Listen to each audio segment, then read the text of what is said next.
The Constitution. It's not the average Aussie's strongest trivia topic. It's the Constitution, it's Mabo, it's justice, it's law, it's the vibe. And with the voice vote fast approaching, the proposed change to our founding document has been causing some concerns. It's risky, it's unknown, it's divisive. A lot of Australians, they're still very, very confused. We have no idea what the legal implications of this are going to be. Now, 70 constitutional law experts have released an open letter clarifying a few things. The overwhelming weight of legal opinion is that the voice presents very minimal legal risks.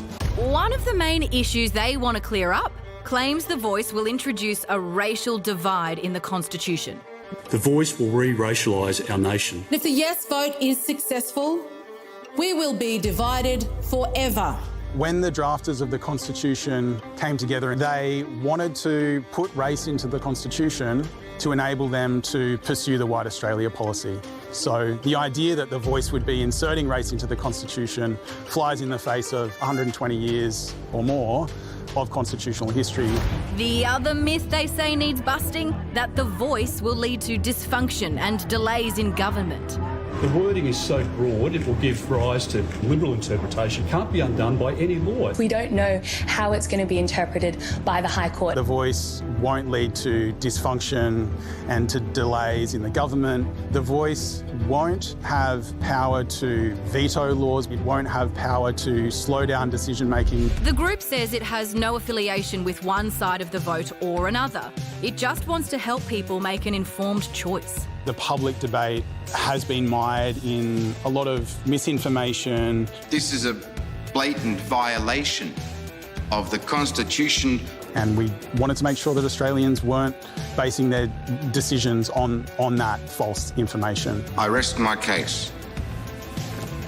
That was sensational. Well, one of the experts who signed that letter is La Trobe University's Madeline Chiam, who's here to talk us through it. Madeline, misinformation and disinformation have been swirling for months now in regards to the referendum. Why are you releasing this letter now? So, as public and constitutional lawyers, we've been watching the debate about the referendum for a long time. And the misinformation and disinformation seems to have come to a really significant head.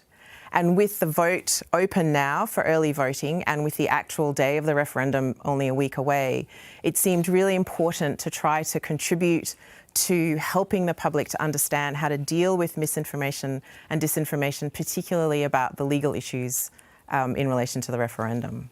Madeline, you say that you have no affiliation with either side of the debate, not with the Yes campaign, not with the No campaign. So what would your personal motivation be? So I'm a teacher. I teach public and constitutional law, as do all of the people who sign the letter. And our motivations are exactly that.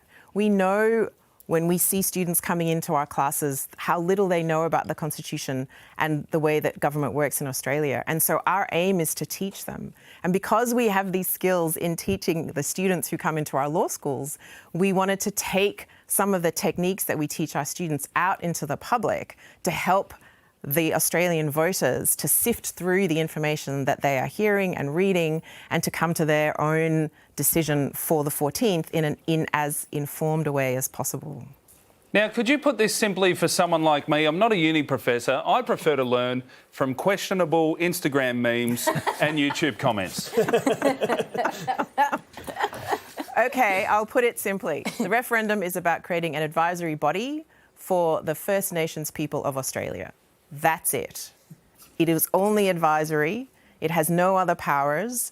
And regardless of what anybody tells you about the way that the High Court could interpret the particular sections that are going to be introduced into the Constitution, the vast majority of legal opinion is that the risks of that are very, very low.